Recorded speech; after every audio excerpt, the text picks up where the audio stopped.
She's dancing around. Hey, everyone. Hi, everybody. Welcome to another episode of Talking with Debi and Friends, a once weekly podcast that we do right here in our kitchen.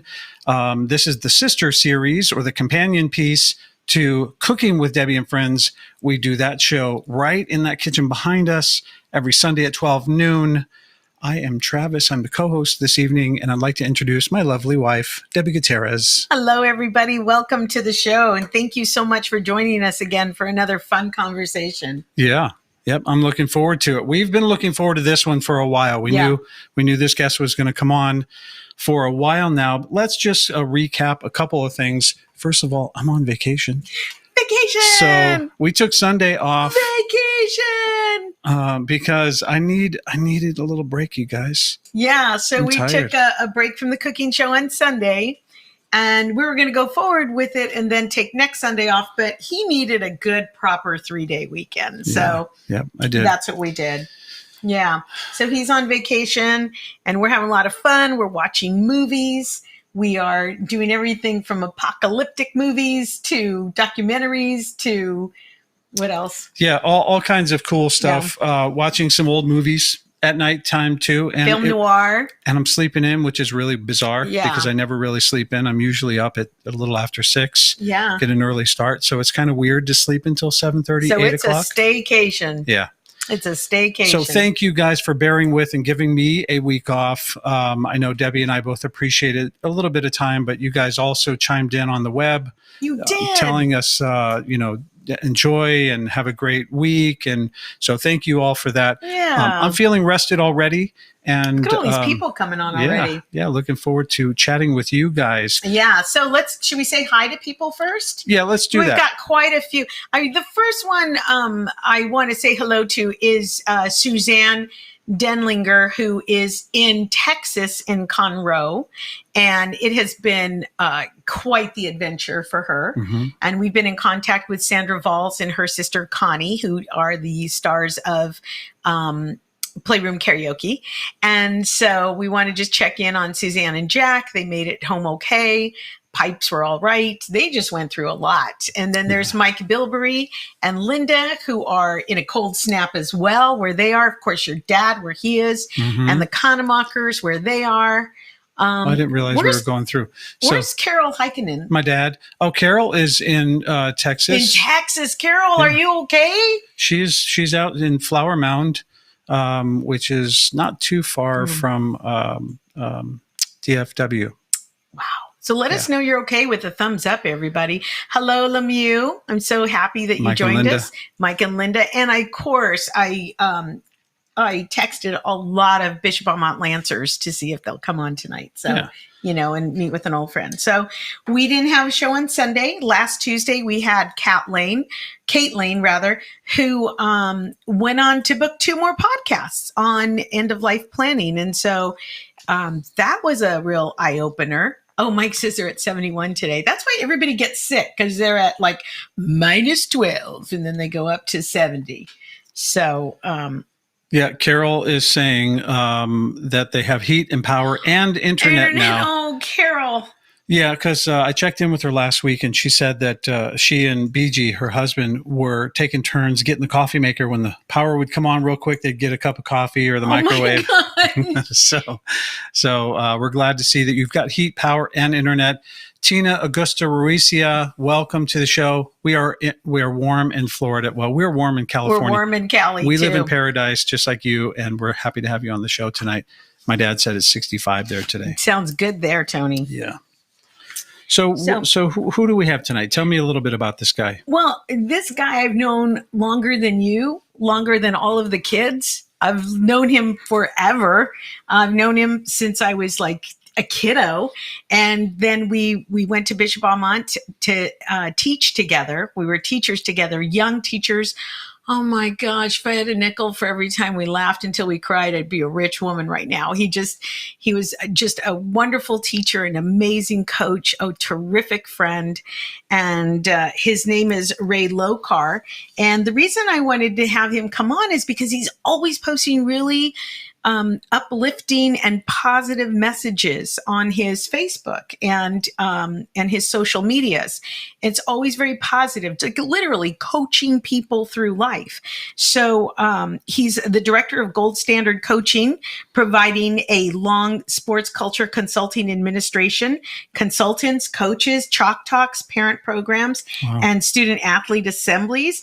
He's a longtime Southern California senior lead trainer for Positive Coaching Alliance and presented hundreds of workshops for thousands of coaches, parents, and athletes in over a dozen states. He's a former head basketball coach of the CIF champions while at Bishop Amat High School, Go Lancers, past president of Southern California Interscholastic Basketball Coaches Association, the author of Creating a Culture of Confident, Coachable Players and 101 Basketball Tips, available at book outlets. His youth basketball and baseball DVD series, The Fundamental Factory and Building an Effective Practice, are both available from Championship Productions.com. He has 4 beautiful children, Sean, Heather, Brittany, and Tyler. And one of the sons follows us on the cooking show. Oh, is that right? Does he cook stuff with him too? Yeah, he cooks stuff and he sends me pictures and posts pictures of what he's cooked. So that is our friend. Please, everybody, give a warm welcome to Ray Lokar. Ray Lokar. Hey guys, how are you? Good to see you. Hi, Ray. Good to nice see you to too. see you too. Welcome to the show.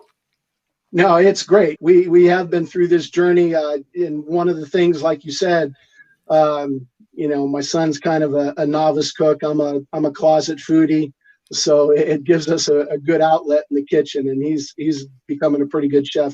He has a much better taste for spices than I do. Yeah, he's pretty terrific, and presentation is beautiful too. He's all about how it looks. And Yeah. speaking of how it looks, we were talking about this right before we came on. I apologize to anybody for the busy background if they're not into it. Wait, what? I'm a visual memorabilia guy. I love it. I shared a picture of it clean one time on Facebook, and they tagged as fake news. So No. No. Let's go. What it's like. Let's go back to your office. Can we get a full screen there? I'm fascinated by the yellow pyramid. Is that So that's John Wooden's Pyramid of Success, and there are a box of 15 different attributes that he wanted his players to develop. It's interesting that the year that we won CIF at Bishop Amat, that was a little bit of our theme and something that we kind of addressed in the post-season banquet. But you just have to, you either have to have all of those things, or you have to have somebody on the team that contributes things like industriousness and enthusiasm and friendship and hard work and some other attributes that help pull the things together a little bit. That's a John Wooden. I grew up with them, used to work at camps. I was pretty blessed to do that. And he helped formulate a lot of kind of what I talk about now. Well, how did you get into that? Because, somebody just said, I got to see John Wooden speak when I was in high school. Ray, so the last time we saw each other in person, we were teachers. We were young teachers together. Has it been that long? What? Yeah. I mean, that we've been in the same room. Yeah. Yeah. No, that was such a blast. And you weren't kidding when you were talking about laughter. God. That's why when you made the transition to comedy, it was a natural as far as I was concerned. I looked forward to breaks in the faculty house and having the same prep period. And worked with you for a little bit when you were in charge of the newspaper and I was the activities director. So that was right. That was surely a fun time. But even back then, one of the things that I always said when I was the activities director was that the most important thing on campus is to have faculty morale. Mm-hmm. And I think when I walk onto, campuses now and talk to administrators, I tell them the same thing. I was a kid then. But, when the administrator at the top puts the faculty first, and everybody says the kids are first. Well, the principal in reality is in their office half the time, and they don't really have as much direct contact with the kids.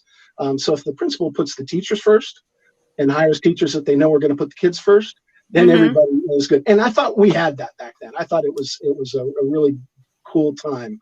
And like you said, there was a lot of young faculty at the time, so it made it even more fun. We were young. We were young enough to know what they were trying to pull over on us. Right. Right. So that's why we would chaperone so many things and just catch people left and right, because we knew. But oh my gosh, we would laugh so hard. We would laugh so hard, even if it was an earthquake drill. So right. Do you remember the first, you remember the real earthquake? We were in the faculty house together. Yeah, we were. And I don't remember which nun I grabbed to stand in the doorway. Mm-hmm. And then I needed to sweep the halls because that was my job. Yes. Yeah, because you're brave. So you get to tag toe the dead. I panicked, so I get to go home. You're no good to anybody. Just go home. You made the right choice.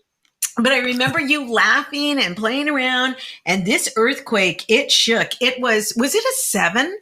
Yeah, well, I think that was Whittier. So it was a 6 something, but it was really, really close to us. Yeah. And I mean, when I sweep the halls, I walked between the wings, and the windows on the wings were broken in line with the earthquake wave.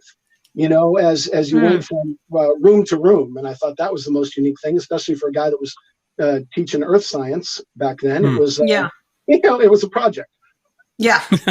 But I saw you learning go experience. from this. We were laughing. We were literally laughing. And that quake hit. And I just saw Ray go right into protection mode. It was action mode. Yeah, he did. He grabbed somebody and put her underneath the door jamb and just rolled us down there. It was all of us. You know, if we didn't have you there, I think we'd still be running around.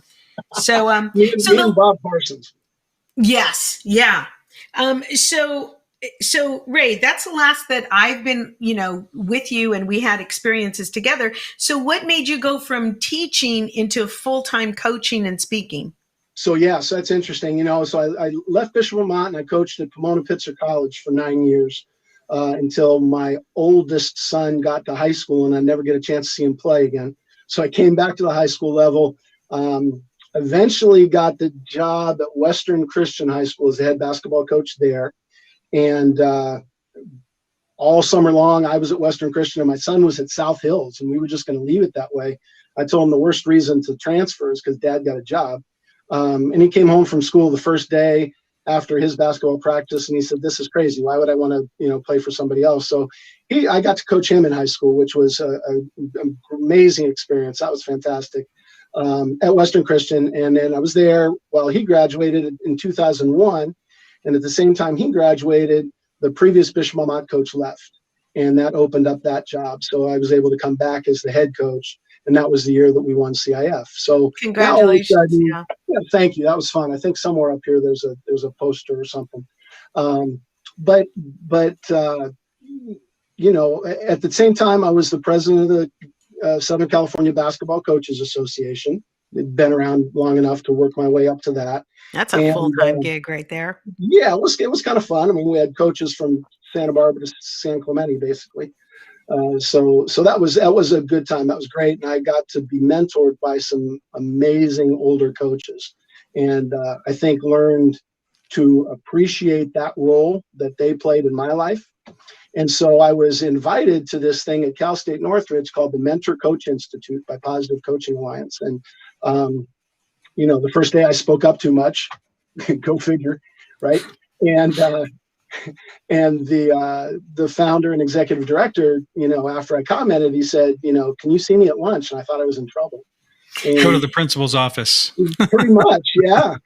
And he gave me his business card, and I don't know, one thing led to another. And 4 weeks later, I was at a quarterly meeting and started speaking with them. Kind of thought it was going to be a side gig a little bit. And then it just became such a perfect fit for what I really wanted and needed in my life anyway. What you do is, your career is what you can get paid for. But when you can find something that you really love, that you're good at, that you can get paid for, and it's something that a lot of people really need, then that's when you kind of find your purpose. And that's where I found myself. So that was 2005. And shortly Wow. after that, again, it's funny getting back to the office thing. I was called by CBS World News Tonight to comment and come in and talk about ethics in sports. So I went in and I gave this interview in the middle of the newsroom, and on Sunday, when it was broadcast, I was in front of these beautiful shelves with all sorts of books on it. Amazing what green screens do, right? You're like, where's my John Wooden pyramid? Right. I used to watch those guys on SportsCenter all the time and think, oh my gosh, they keep their offices so clean. No, it's not that at all. It was a green screen. But interestingly enough, that was kind of at the very beginning of my speaking, gigs, and it was a story about San Pedro High School, and they hadn't won a league championship in like 20 years, and last game of the season they're driving for a touchdown, and it's 4th and 1 with a minute to go or whatever, and they run a play, and the assistant coach, gets right up against the yard marker, so he's right in front of it, and they run the play and they're short, and he grabbed the yard marker and he moved it. And the referee looked and said, first down, because he saw where so San Pedro High School goes on, and, they celebrate, they think they win the game, and somebody was videotaping it. So he got caught on tape. And it made me realize how competition and the pursuit of winning on the scoreboard really, really does really bad things to really good people sometimes. Right. I mean, he was a great guy. He was a special ed teacher in the district for 20 years. Everybody said he was wonderful. But that moment, winning was so important to him. That happened. And then I would get things all the time in my email box about people that did things around the country. And I thought, I just got to do something about it. So that's when I've been speaking ever since. I can speak to that because as a parent who had a kid in soccer, you never realize how horrible people can be, especially very, very nice people. You're having a wonderful conversation, game starts, and they turn into someone completely different. So I'm not a sports guy myself, but it was bizarre to see that transformation happen. So that doesn't surprise me at all with the yard marker. And Travis, that's the big thing too, is what I found was the parent workshops and talks that I give are my favorite, because I think they're the most impactful. What is some of the Yep, I agree with that. What is some of the advice that you give to parents? I don't want you to give your entire talk, but if you had to cherry pick a couple things, what do you think? What are the most impactful things that you think a takeaway would be for a parent in one of your talks? Yeah, a few things, and it's hard to pick and cherry pick a couple. Sure.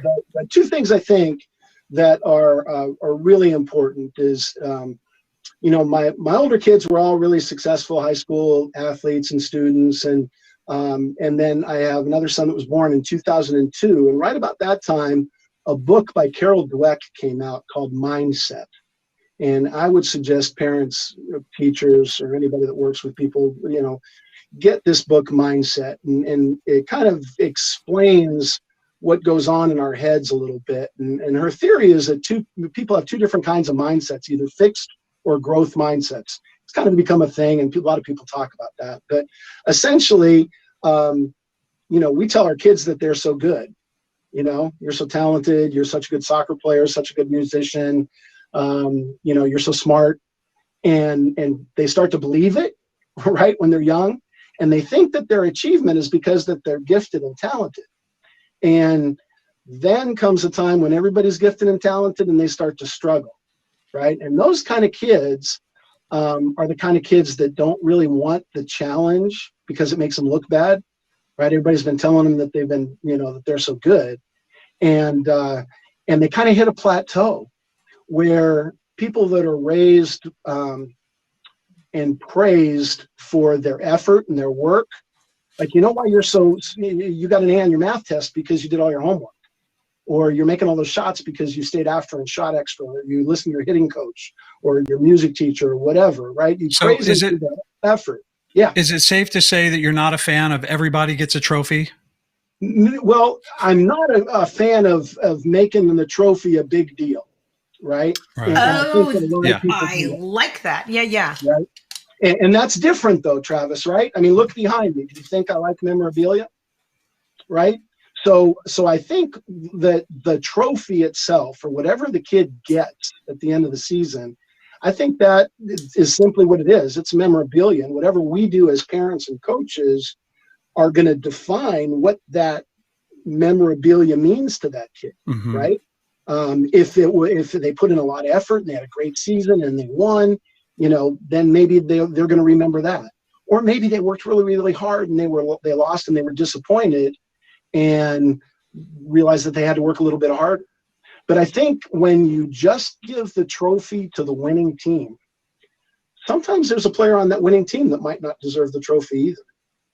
Right? Sometimes there's a player on that youth sports team that doesn't come to practice, doesn't play very hard. And because he hit the luck of the lottery and got drafted with the best player, all of a sudden he's on the first place team and deserves a trophy. Where some other kid might be the best player on a really, really bad team, worked his tail off all year, and he doesn't deserve anything. So I think how we frame the award is really, really what's most important.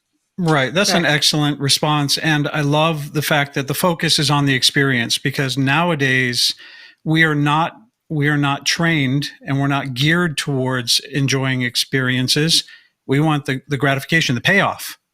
And I think especially with kids nowadays, I sound so old when I say that. You are old. That was horrible. I hated saying that as soon as the words left my mouth. When I was a kid. Nowadays. Yeah, but do you find that's also true though? We're skipping the experience more than ever nowadays, or what is your experience with that? Yeah, that 100%. And that's another thing that we talk about. I mean, I would start any parent talk with that conversation about why your kids are playing sports, right? And typically at the beginning of the season, if we have this meeting, they're going to say all of the right things. They're going to say we want them to have fun, make friends, get a workout, build confidence is a big one. They rarely say win a championship or earn a scholarship, right? But they say this other stuff. But like you said, when the kickoff happens or the first pitch, they can become different people. So we have to remind them of things like that.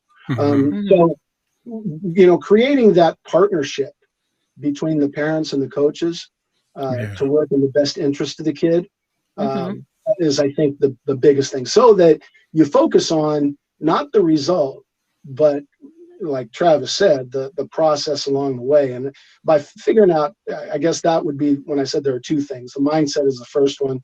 And the second thing is what you really should focus on. And it's not the win, WIN, it's the acronym WIN, which is what's important now, right?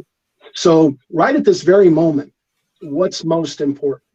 And when kids and parents can learn to focus on that particular thing, then all of a sudden the end result is a little bit different. If you focus on that instead of, well, Teddy Roosevelt said, comparison is the thief of joy, right? When we compare ourselves with other people, well, gosh, I mean, I'm sure you remember just being on the sidelines, listen to parents talk about their kids and how they compare, and, statistics and standings and all those things are as comparisons, right? Standings are comparisons. Right. So But as a sales manager, I often find comparison motivates and can be a way to get someone who's maybe not performing to see potential that they might also have. So does that competition come in with other people or a competition from within? So really what we're trying to do as coaches and parents is we're trying to teach kids to compete with character, right? We want kids to be competitive. And we want them to learn these life skills along the way and build some character. That competition part is innate in a lot of people. Like when you see that out there, when you see Travis, somebody's got bigger sales, and you can do that without really making a big deal about it, right? You can post, Travis, this will make some sense to you then. I think that you get what you record, recognize, and reward. Mm-hmm. Whatever you are going to recognize at your sales meeting. Hey, Matt, you made the most sales calls this week. I really appreciate how many people you got into your sales funnel, or whatever it might be. That's going to send a message to somebody else. You don't have to, give anybody huge bonuses. What they find is research shows that symbolic rewards are just as simple. And recognition. Yeah, right. Sometimes just being acknowledged for doing a good job. I knew someone who had worked at a company for a very, very long time, and he said, I just want our boss to look at me one day and say, good job. Yeah. So sometimes that's all it would take. So we all have this emotional bank account, okay? And when that bank account is full, we work hard, we're tough, and we're resilient, and we're confident, and we're poised. But when it's empty, because nobody's telling you what to do, how good you did, or you're not getting any recognition, or they're only, walking by trying to catch you doing something wrong, then that person's a little less confident. They're looking over their shoulder. They're not very competitive because they're scared. Right. And that changes their competition a lot. So a lot of research has gone into that, Travis, and they really come up with ratios. Like, people perform best if they receive if they have 5 times as many positive memories as criticisms and corrections, setbacks, failures, those kind of things. Right. So what do you have to do in your job, or as a parent, or as a coach, or as a spouse, to make sure that ratio is 5 to 1? So you just said something key, because you're talking about broad, all of these other areas where we can implement some of these. I don't want to say tactics, but just tools. Mm-hmm. You just said with your spouse, with friends, etc.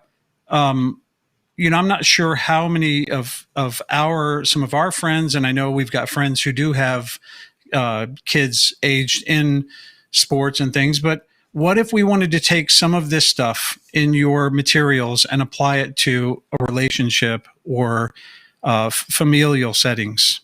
For sure. So this particular thing, at the University of Washington years ago, Dr. John Gottman did research on married couples. And all he did was he put them on videotape and had them have a conversation with each other for 5 minutes. And based on their interaction, he predicted whether they would be married in 10 years or not. And hundreds and hundreds of them checked back in 10 years from now. And he was 93% correct on his predictions. And it was all based on this 5 to 1 magic ratio. Body language, or what? What was the what would be a compliment? Yeah, see, it doesn't have to be just verbal, right? A smile, a high five, a hug, a comment. Debbie, a sticky note. Mm-hmm. Right? Right. All of those things. And so we do those things with kids, right? Mm-hmm. You give a kid a T-shirt, that says he was player of the week, and that's the best. How about my wife was a first grade teacher for 18 years. Now she's a classroom aide, but first grade kids would do anything for a sticker. Oh yeah, I did that for my seniors in high school. Right. Well, they loved a sticker. Watch college football on Saturday. Right? All those sticker helmets because they got a big hit or maybe a nice play or whatever. So yeah, this investment into everybody's emotional bank account. If you put $5 in every time you withdraw $1, that person is going to be in that frame of mind that they perform better. And it's not just you, right? So Travis, you're in charge of your sales team. I'm in charge of my basketball team or baseball team. Debbie's in charge of the household. It's not just us, it's everybody involved. So all of my players can pitch in and compliment each other. We have battle buddies where they got to praise each other, right? People in your office have a good, attitude with each other, or like Deb, earlier I said with our staff, faculty morale was great. So, in sports, it's the coach and the parent and the teammates, and the fans, in any group that you're in, whether it's a family or a business, it applies the same. Every time a teammate gives somebody else some props and tell them that they did something very well, that's going to fill their emotional bank account. That's going to count towards that 5-to-1. And then, if you have your whole team making deposits, then when I make a correction and make a withdrawal, it's not so bad. Right. Because we still have that, positive ratio at the end of the day. Mm-hmm. But these are, and these are kids that are learning how to do this for the first time. And you brought up the sticky note. And the reason we published a book about how to write a love note is because we realized a lot of grown people don't know how to write a love note or give a compliment. Or even the conversation starters. Or the conversation starters. How difficult that is for some people. So how do you teach these players what that looks like? Yeah, so, talking a lot about what truthful and specific praise really is, right? And being able to recognize. So we would do these things with our team called battle buddies. We would pair people up. If they were, soccer or baseball, if they were playing catch, trapping and kicking, or shooting partners, somebody was shooting and rebounding. So they had their partner for the day, and it was their job to, make deposits into their partner's emotional bank account every time they saw them do something well. Right? Nice pass, good hustle, whatever it might be. And they weren't allowed to, be negative. They weren't allowed to do any coaching. That was our job. So you had to talk to them a little bit. No, that's not appropriate. At the end of the day, that person would find themselves just being in the habit of praising their partner. Then the next day you trade partners. Well, I got used to, giving Ramon compliments, right? But now I'm paired up with Tyler, and, I'm going to praise him, but I'm going to naturally notice the things that the other players are doing. So it starts to, create this environment where in order for me to say something good about somebody, I got to pay attention.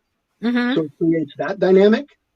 Then we teach them, what to say, the truthful and specific praise, nothing negative. Mm-hmm. And that creates that dynamic. And there was a team I had that wasn't doing it very well.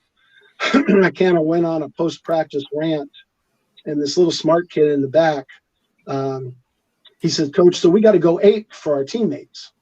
And I said, "What?" And he said, "Well, you said you need to acknowledge our ability.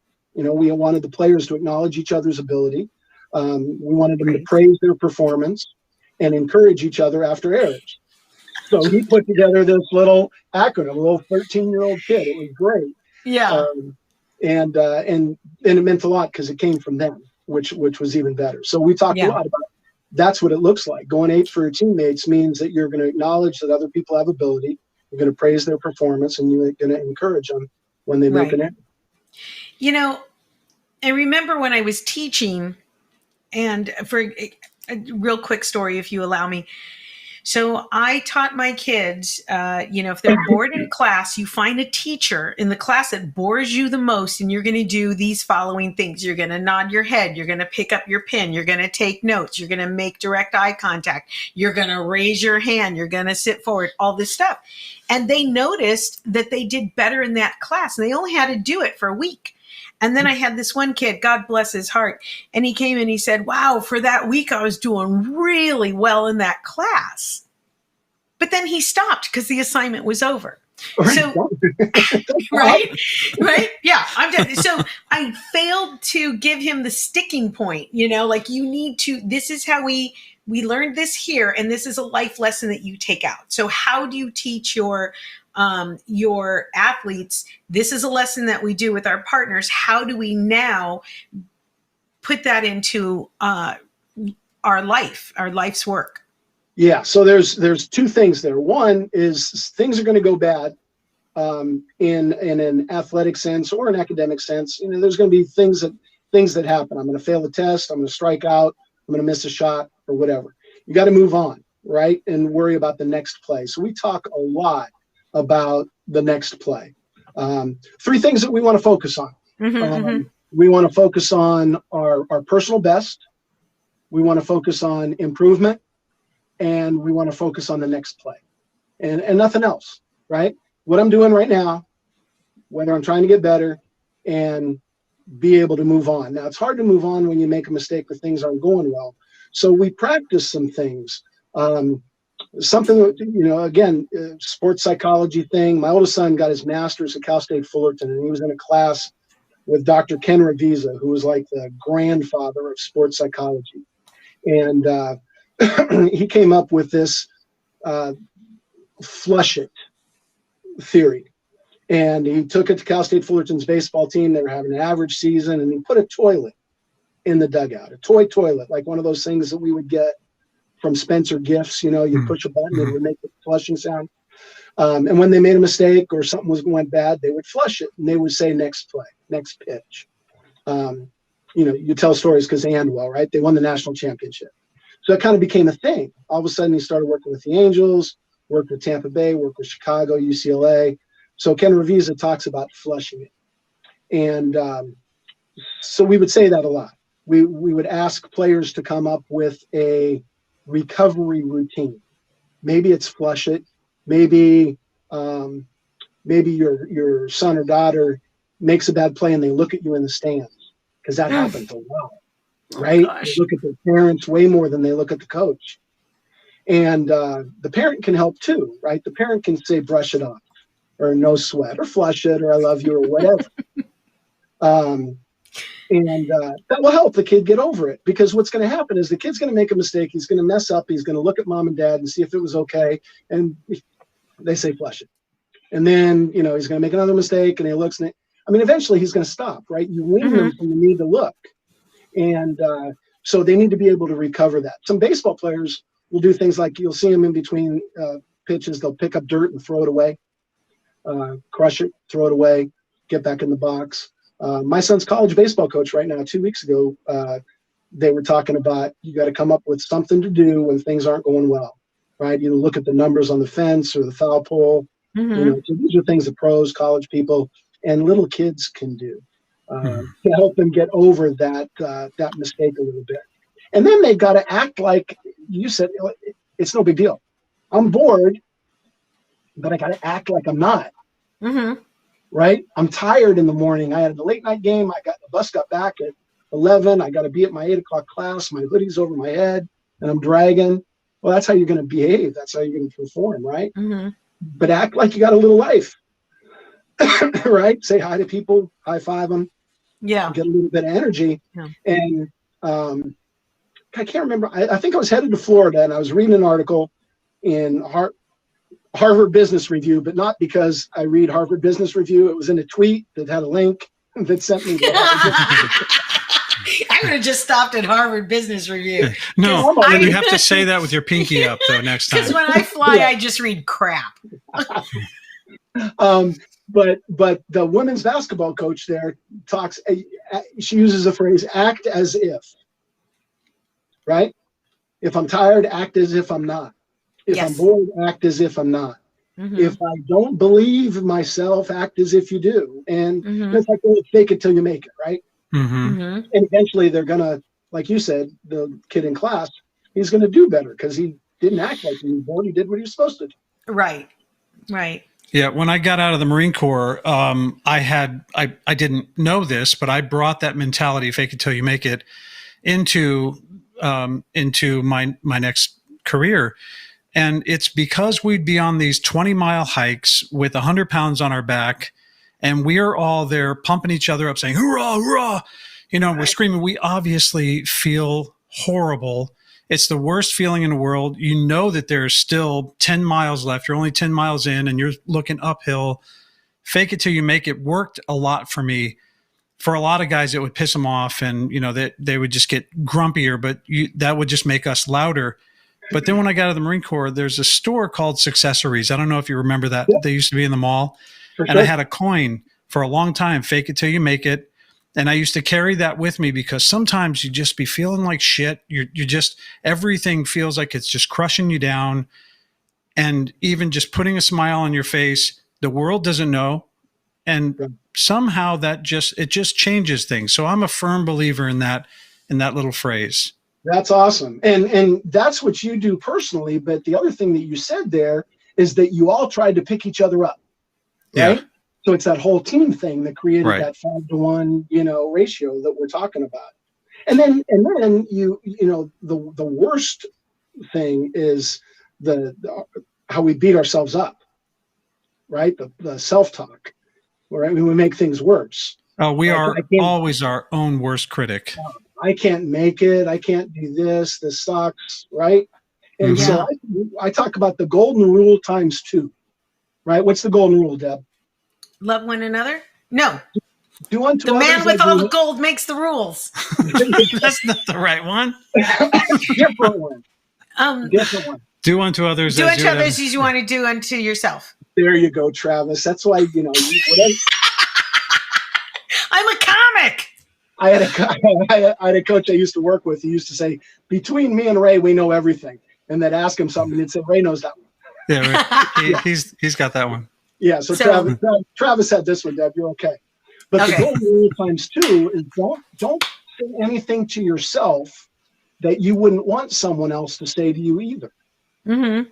Right? I mean, you know what's going around right now on like Twitterverse and TikTok is people are starting to refer to themselves in the third person, but in a way like this, like positive affirmation way.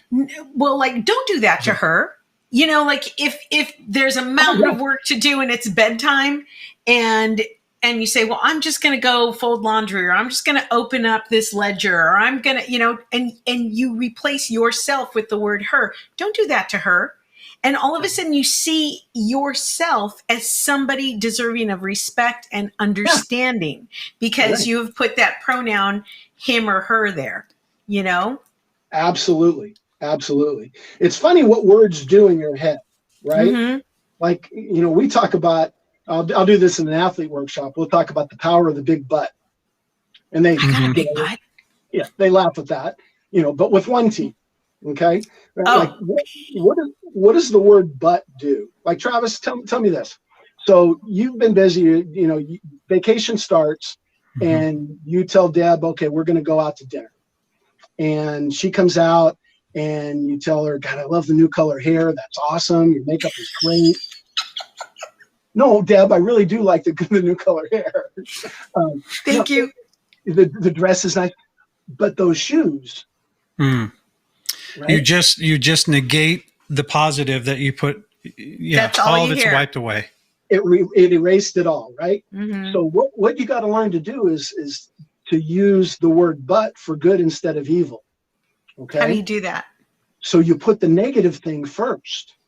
So the thing that you're having trouble with, like in sports, I just can't guard this guy, right? Well, you probably can. Okay. You just feel like you can't, and feelings are real. So you acknowledge the feeling. You say, I feel like I can't guard this guy, but if I get in a better stance and give him some room and do what my coach says, whatever, insert coaching instruction there, then I'll be able to contain him. And this doesn't just work in sports. It's crazy. Talked to my oldest daughter 3 days ago. She's expecting in May. Child number 3. Congratulations. Thank you. It'll be grandchild number 7. Wow. Right. So the 301s, they each have 2, a girl and a boy, girl first, then a boy. So the teams were even. And now my oldest daughter is having a third one. Right. And I mean, when there's 2, it's like it's man-to-man defense, right? It's one-on-one. But with 3, now you got to zone up a little bit and try to figure out who you're going to go. Right, because there's always an odd man out. Yeah. So she's having one in May. So I said, "How are you doing?" And she said, "Well, actually, I feel pretty good, and I get guilty when I say that, because and this is exactly what she said. She said, when I feel bad, like I might have, my back might hurt, But if I do my yoga stretches, I was like, sweetie, that's it. That's exactly what Yes. we're talking about, right? My back hurt, but if I do my yoga stretches, right? So she erased the part about the back and, started thinking about the things to improve what was not going wrong. So Very that nice. positive self-talk is really, really important. And it's valuable, in anything that we do, really. That's amazing how you just flip it like that. It's You're like still saying the horrible thing, but you're saying it first, right? Yeah. And butt erased it. And your big butt erased it. So thank you. By the way, I want to mention there's a few people that came on and we've been talking for a little bit. Our daughter Pilar, hi sweetie. Joe Nash, Chicano Azteca says you guys have a nice kitchen. Ria, and then Patricia Rose. You guys, everyone that's in the comments, feel free to ask questions.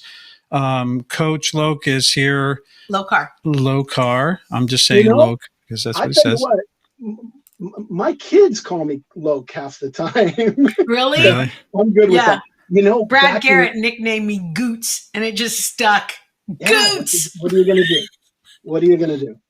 Yeah. So feel free to ask questions, and we're gonna get to a game in just a little bit. We're gonna ask you some questions, but what were you gonna say, sweetheart? I have a question going back a little bit to the bank account. Filling the bank account. Uh-huh. Let's say you're in a position where you're working under somebody or you're being coached by somebody who isn't big on the bank account. So you're going to have to pull out of your own reserve. So if somebody isn't feeding my bank account, in real life, I need to pull from my savings and take care of myself. So how does that work if your bank account isn't being filled? Where do you go to get your savings account? Yeah, that's a great way to put it, Deb. And we were talking a little bit about that. The act as if and the positive self-talk are going to help a little bit. When you come home, hopefully Travis pitches in, or Debbie, you pitch in after Travis has had a bad day, and that helps a little bit. When I go and talk to teams that have tough coaches, I always tell them they should never run into this problem because they outnumber him. Say that again? They should never have that problem because the players outnumber the coach. If the coach isn't big on giving praise, if the teammates give each other praise, that still helps them get to that 5-1, right? But what happens to teams is that coach will bring everybody down, and then we forget to pick each other up, right? And so that's what creates poor morale and creates job turnover and people leaving and kids not playing well and all of those things that are involved. So it's important when I go in and talk to schools that I get everybody on the same page and we agree to these standards, right? I've got to talk to make it work best is we need to talk to administrators, to coaches, to parents, and to the athletes, so that they all understand what the deal is, right? And when things go bad in a game, moms and dads, there's nothing you can do about it. That's already happened, right? So you've got to make up for it, right? When things are really, really bad and there's a lot of failure, setbacks, yelling, they lost. Well, dads and moms, they can't pile on and have the post-game conversation. Right. They've got to help pitch in and make up for it. That's the time you go get ice cream or you go get pizza. There was a game, my youngest son was probably 9 or 10. And he was playing baseball and he made a really nice play in the field, but he doesn't remember that one, right? He remembers the 2 strikeouts because we remember negative things more than we remember positive things. Yeah, that joke didn't work. You could have a 40-minute brilliant set and the one joke is like, right. Didn't land. That's all you're thinking. Yeah. Or a golfer, they miss the one putt and they forget about, the other 17 holes. So, which reminds me, we should have said this at the beginning. The biggest thing that we can do tonight is, number 1, pray for Tiger Woods. And number 2, wear your seatbelts. Right? He wasn't wearing a seatbelt? He was wearing a seatbelt, and that's why he's still with us. Right? Because it was a horrific car accident, flipped a bunch of times. Wear your seatbelt, people. That's the most important thing we can think about. Yeah. But going back to the the 5-to-1 thing, we had something that we called the driveway rule, right? I would never bring up the topic of the game after we pulled out of the driveway from wherever we played or practiced. Okay. I sat in the parking lot sometimes longer than others before I pulled out. But once I pulled out, we wouldn't talk about it unless they brought it up first. And then if they brought it up, then like a court of law, I could cross-examine and we would talk about it. Mm-hmm. But it was safe, right? They didn't have to talk about it if they didn't want to. And I think that's important. When you ask college athletes the worst part of their youth sports experience, they always say the ride home with mom and dad. Oh, crushing. Right? Yeah. Why do we do that? Because we want to fix it. We want to fix it. We don't let them just sit with their right. bad feeling. And sometimes they just want to do that. So this thing that we're talking about, you're my straight man on this one, Debbie. You don't even know the story, and you set me right up. I go through the drive-through to get food, and my wife takes Tyler home, and he's brooding, and I get a text, and I'm in the drive-through, so I could answer the text, and it says, Tyler's in the back seat crying. He thinks he played a horrible game. How old is he at this point? He's 9. Okay. Right? So I text back and I say, well, that just means he cares. Okay. Maybe that's a good thing. I don't know. So, I order my food, I'm pulling forward, and it buzzes again. And it says, he says to leave me alone. That's not good for moms to hear, right? Leave me alone. No. Just leave me alone. So I text back. We use this phrase all the time. Remember his emotional schedule. Okay? He'll talk when he wants to. So I'm going to pick up my food. And it's so hard. Ray, you're pushing buttons here. Yeah? I don't know if you can see this happening. No, I can't. But in all caps, the next message says, what about my emotional schedule? Right. Okay.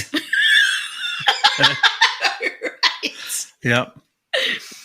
She wanted to fix it, right? Mm-hmm. But he just wanted to brood for a little while. Mm-hmm. So we get home and he takes his food and he goes into his bedroom. And our teen mom at the time used to take like 100 pictures every game and she would put them on Facebook after the game.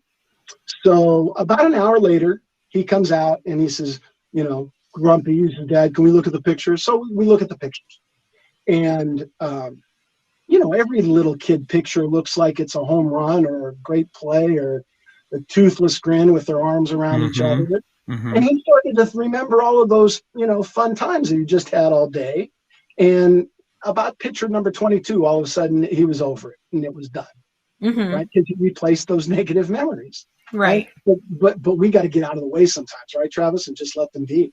Yeah. And it is hard. That's true for relationships. It's true for relationships. True for parenting, for work relationships too.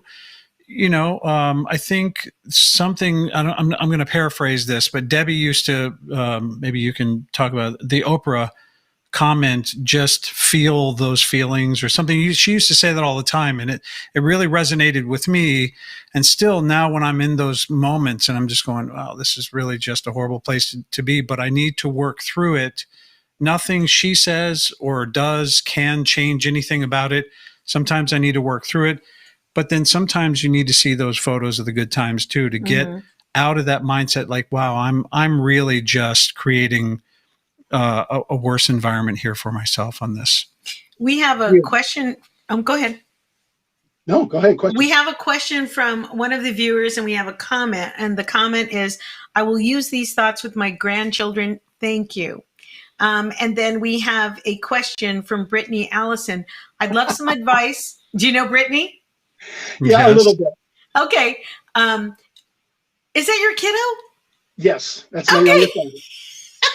I'd love some advice on how to handle advice when a kid has a tough coach or teacher, one that definitely doesn't fill the bank. This is an excellent excellent question, and I think probably the answer will apply to managers, bosses, et cetera, as well. Right. That's what I was getting at too, because sometimes I'll walk into a club and the club manager is just worried about putting asses in seats. That's what they refer to it, asses in seats, asses in seats. And I'm thinking, well, I brought some new people and people who've never been in a comedy club, or somebody who said they're coming back or whatever, but they don't care. They're just on that one trajectory.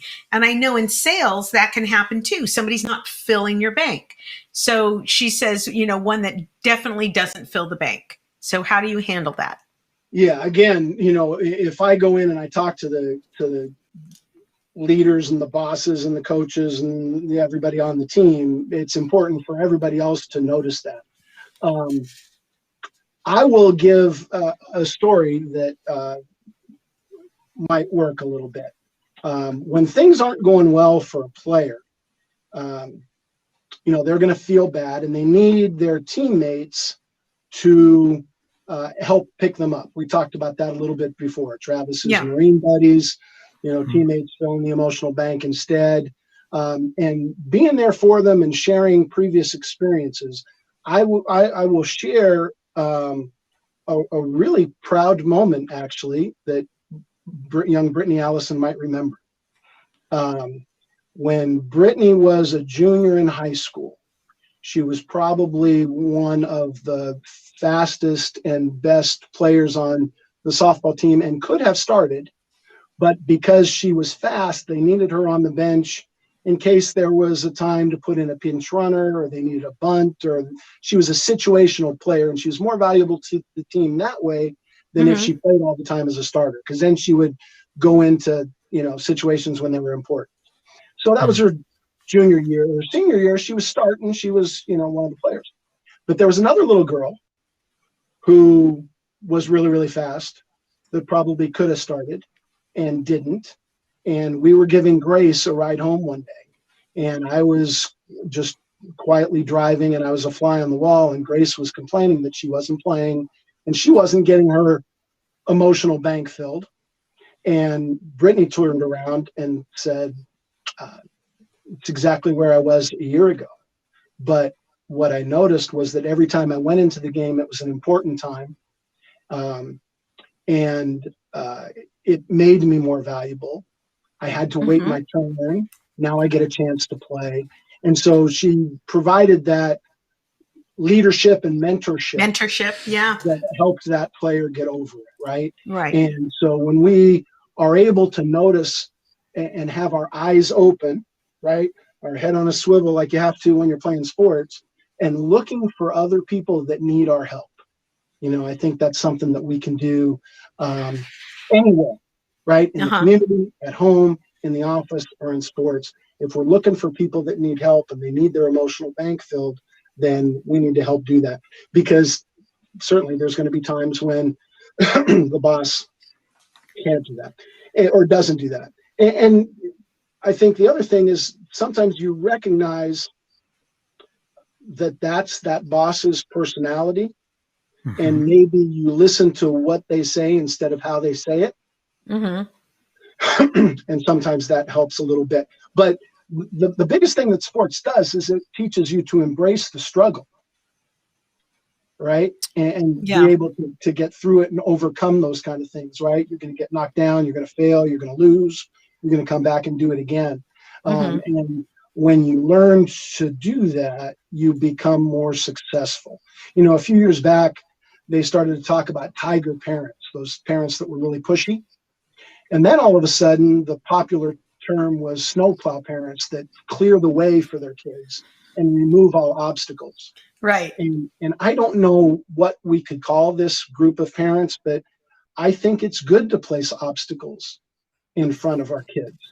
We want to see them succeed and we want everything to be nice and rosy. But when there's tough times and there are things for them to overcome, and you put those things in front of them and you're there for them to catch them when they fall and help them through it, then that's what develops really great people in the long run, right? Not when they never face any adversity at all. Right. Right. I've always said to young comics, I've never learned anything from a good set. Yeah. You know, Yeah. I've learned from a bad set. I've learned from bad travel. That's where the learning comes into play. For sure. Yeah. My We had- youngest son he was in the 6th grade. He was 12 years old. It was his last year of Little League, and he was one of the better players in Little League. And all of the kids at the time were in I guess they were 5th graders, and they were all taking band. So throughout the season, the big thing was, hey, let's all get together and play the national anthem on our instruments at closing ceremonies in front of everybody. And everybody thought, wow, that's really, really cool. Well, everybody chickened out. And Tyler was the only one left with his trumpet. And he didn't want to do it because nobody else was doing it. And I encouraged him, well, you wanted to do it before, so give it a shot. Well, he's 11 or 12, right? And it's not going to be the best. But he went out alone on the pitcher's mound in front of 200 kids and all of their parents.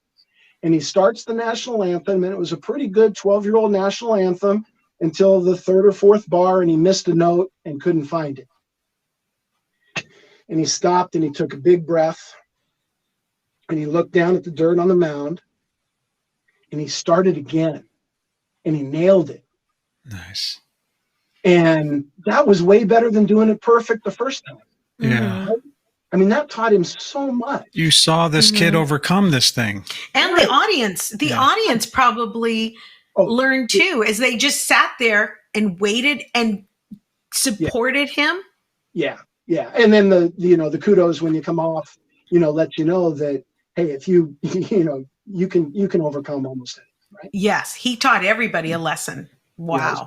And That's we pretty have brave. To learn to do that. We have to learn to do that. And you can't if you make sure that your kid's on, the best team all the time and never loses and gets to pitch and play shortstop all the time.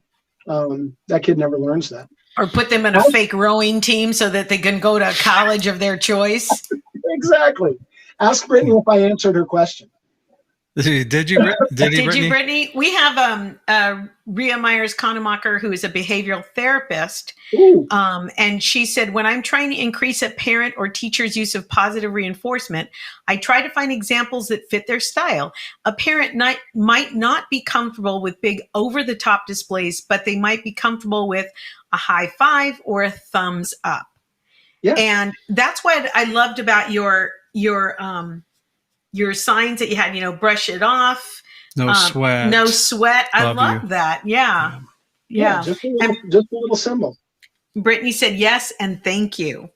No, I need to thank her. She makes me more proud than I get. Let me tell another Brittany story about overcoming adversity and having the proper mindset. We talked about growth mindset early.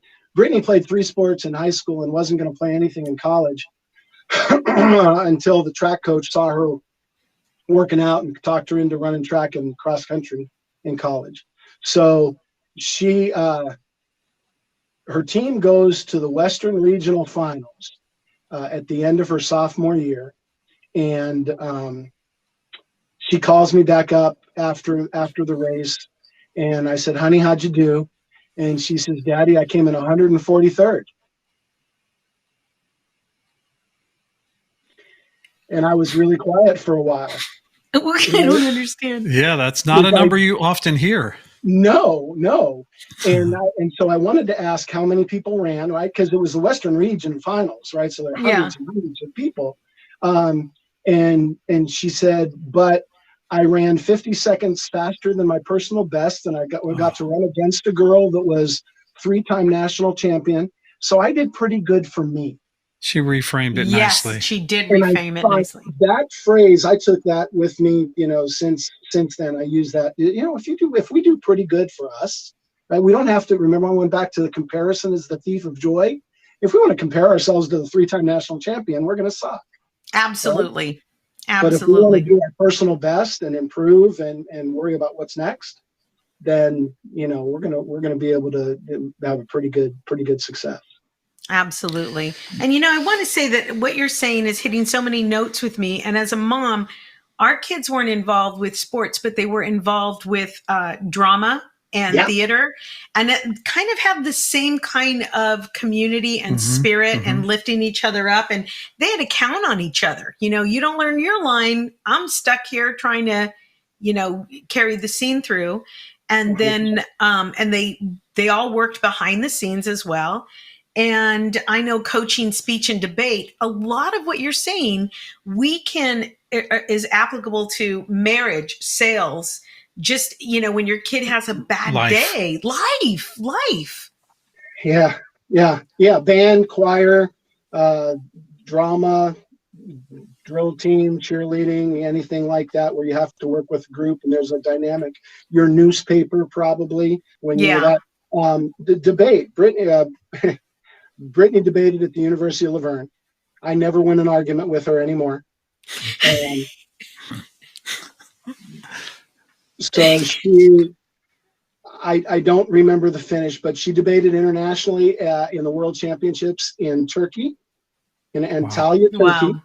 And her oldest daughter is named Antalya. So the debate did great for her, for sure. Yeah, so these are life lessons that are applicable. Our behavior therapist also chimed in saying behavior goes, you're going to like this, behavior goes where reinforcement flows. Ooh, I got to come back and watch that and watch this and write it down. Behavior goes where reinforcement flows. Yeah. We learn things on this show, not That's just about caramelizing onions either. Yeah. So about learning, you know what else sports teaches you to do? Learn to lose. And it's okay, right? Because you're not defined by the result, right? Learning to lose is important these days, right? We should have embraced that.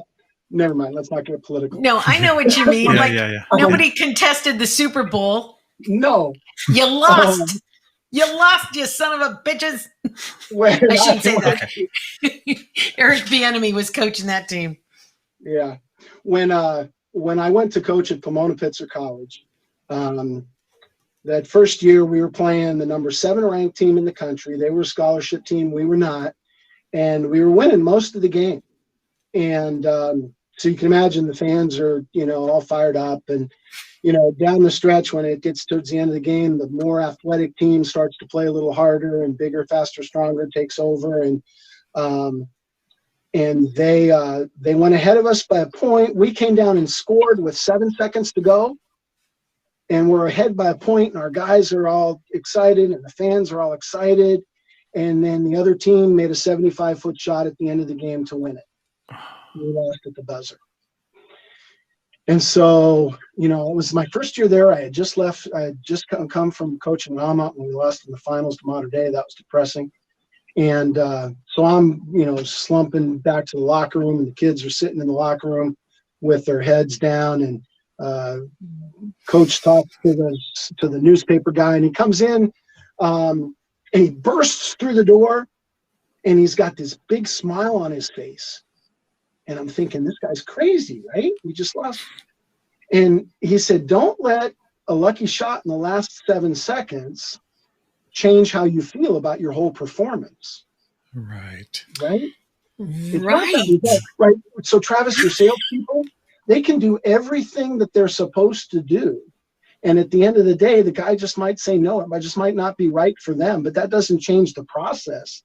That doesn't change all of the work they do. Maybe they go back and they find something they could do different, right? But they can still, be disappointed, but proud of their effort, right? And that's what sports does. It teaches.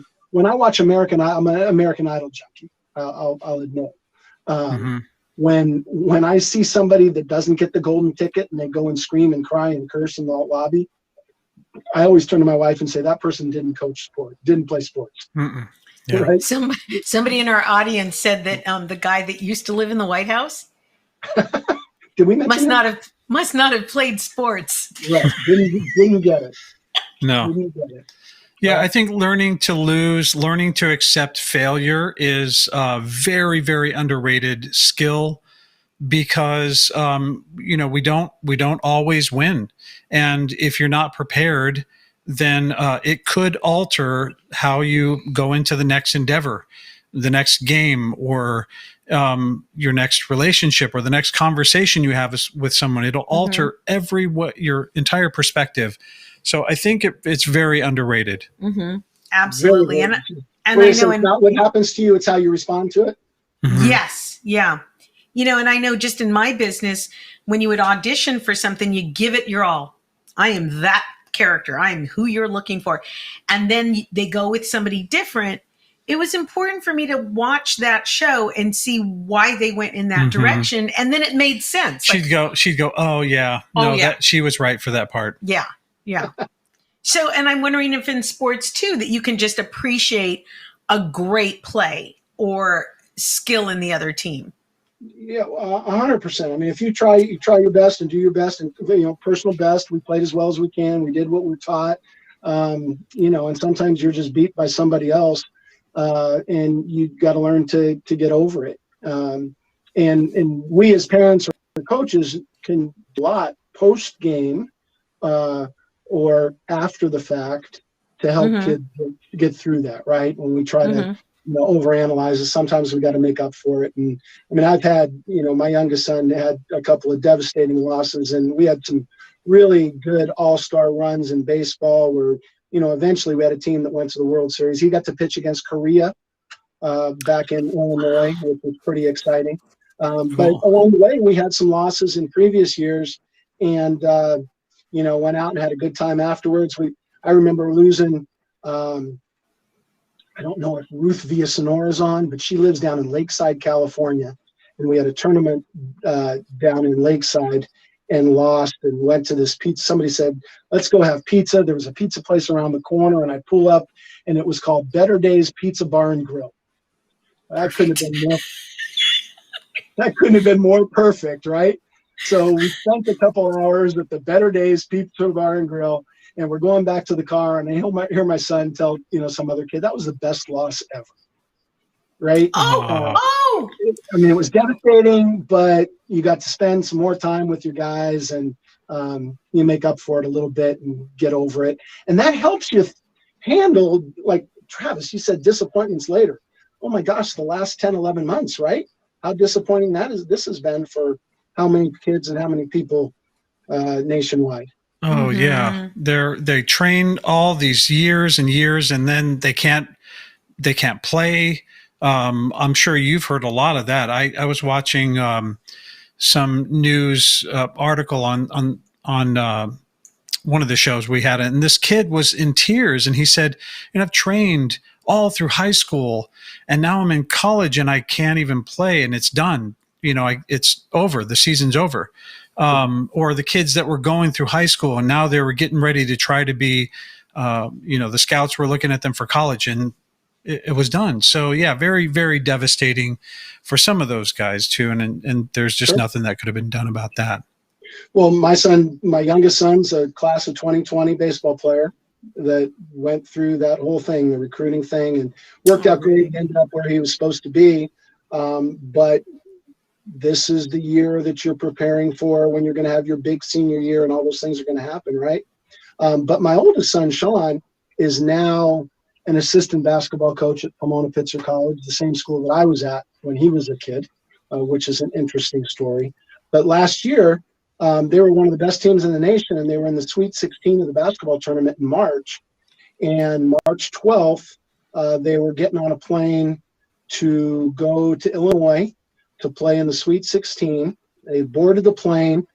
Plane starts to pull away from the gate, and they hadn't turned off their phones yet. And Twitter starts making the announcement that the NCAA had canceled the tournament. So it made its way through. Made its way through the plane. They pulled back, so they didn't have to fly to Chicago at least. They pulled back to the gate. They let them off the plane, and that was how their season ended. They were pulled off of the plane when they were getting ready to go play Sweet 16. So here's what they did. The next day they came back and they had an inter-squad game, and they made the best of it, right?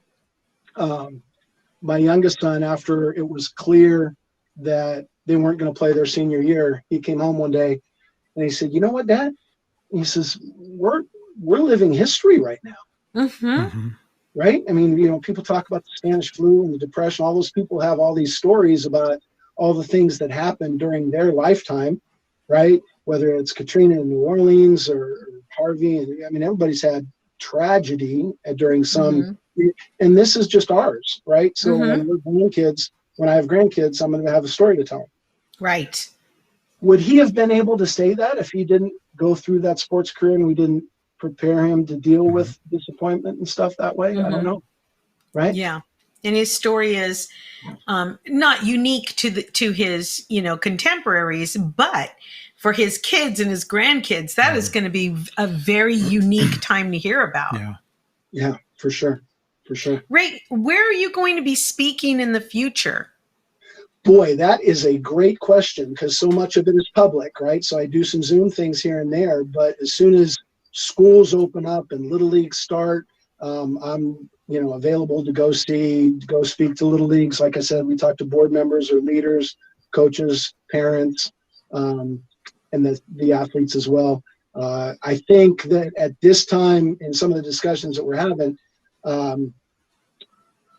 schools are going to be pretty busy dealing with stuff, right? Logistics and protocols. And one of the things that we do with Gold Standard Coaching is we kind of provide that extra set of eyes where we do provide that mentorship to some of the coaches and help them align their standards and try to put the parents and the coaches on the same page a little bit. Things that I don't think that administrators and coaches are going to have the time to really do. So I'm looking to get to a lot of campuses once we start playing. And in other states, they're playing too. I mean, like you said at the beginning, I've been doing this all over the country, from Toronto to Tampa to, Nashville to every place up and down the West Coast. So wherever somebody needs a little bit of assistance in this area, that's where I'll be.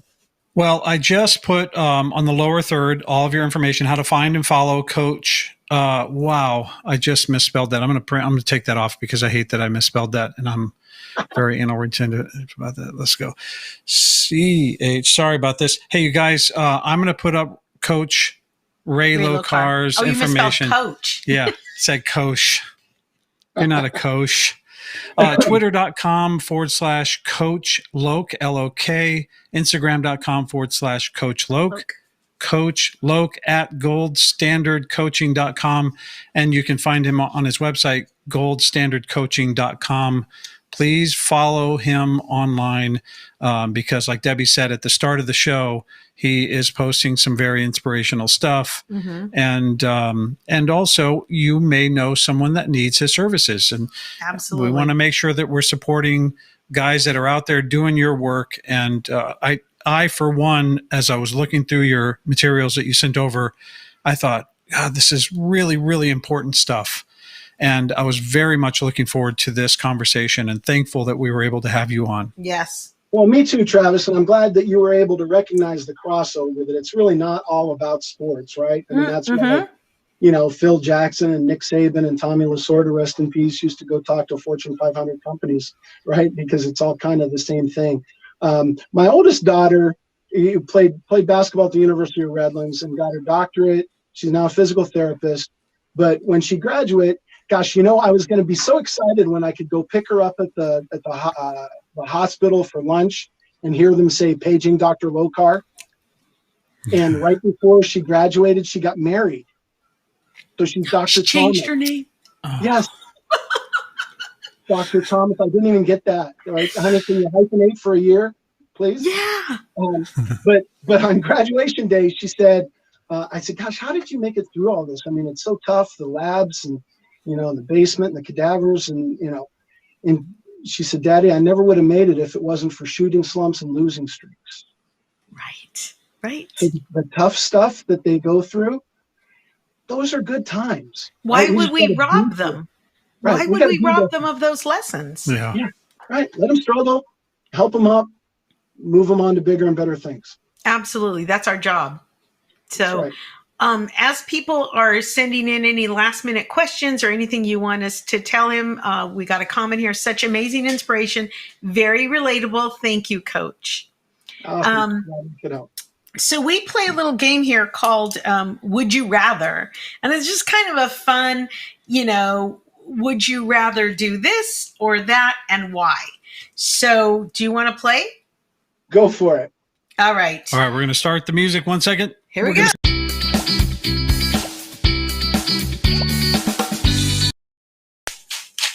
Okay, I have with me the colander of questions. Okay. Okay. If it's something about dating, we usually throw that out because who's dating? Not us. No, he's already married. We keep threatening to go through these here. They're like about proposals or... What'd you get one? Did you get a good one? Would you rather let your significant other look at your text messages or let them control your finances? That's a good one. Oh, she can control my finances all she wants. I'm not really good at that. That was an easy one.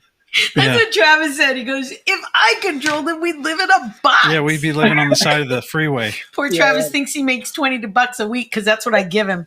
Or Deb, I'd be the motivational speaker living in a van down by the river. That's one of my favorite characters. That's dating. The dating one. Why did you put so many of these in there? I asked her, knowing. Oh, come on.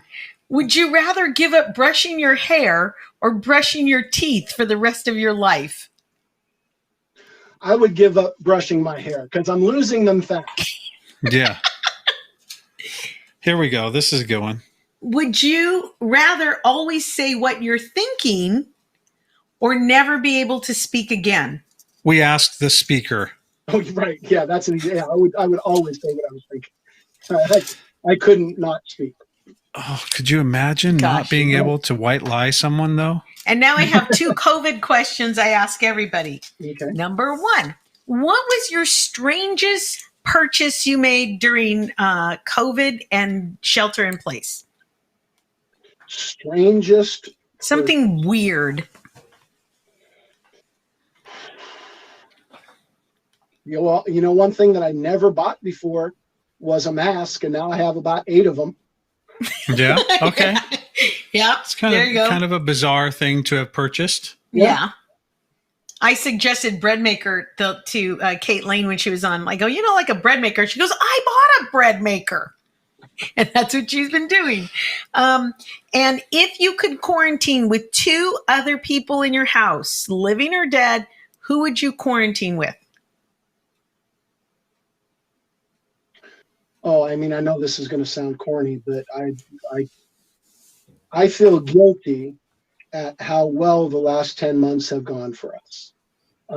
We have laughed more and had more meals together, and things have been so much better in the last 10 months that, I think that if everybody had taken that approach to learn a little bit more and to laugh a little bit more, the time is going to go a little bit better. So I wouldn't change a thing. It would be your current residence. What a beautiful thought. I said the same exact thing when Debbie first brought this up. I said Stephen King. No, I literally said Ray Lokar's family is what I was. I said Stephen King. Oh, no, and you said Samin Nosrat, and then you said it was Stephen King. Stephen King, because he could tell us how this COVID thing is going to end. Yeah. Could I rotate my kids' families through the? Yes, absolutely. I mean, I have 4 kids, 7 grandkids, and I miss the heck out of them. Oh, I bet you do. Yeah. We're almost there. Yeah. Yes. High school's got the okay today to go back and play football. That was a good thing. LA County is down to 12.7. So we're moving in the right direction. My son went to his first college basketball or baseball workout kind of yesterday with just players. So hopefully they're right around the corner as well. Yeah. Pretty soon this will just be a page in a history book. It will be a whole unit.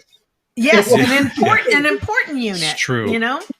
Well, Ray, thank you so much for coming on. We really appreciate it. Our audience loved you. And we hope that they all follow you on Instagram and Facebook. And you also have Twitter. I noticed that today, Twitter.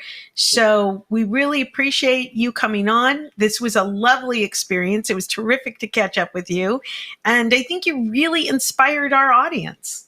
Yeah. Well, thanks, Deb. And I said earlier, and I don't know if it was when we were in private or once we were on, but your story and what you guys are doing is kind of inspired me to have fun at home too. You know, I said that, but that was part of it when you reinvented, what you were doing. I think it made us all think a little bit, and I enjoy that for sure. So, I will certainly follow you guys. Anybody have any questions?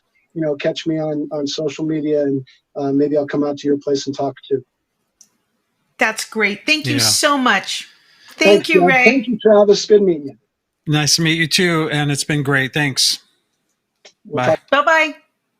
That was so much fun. I know. And that was great.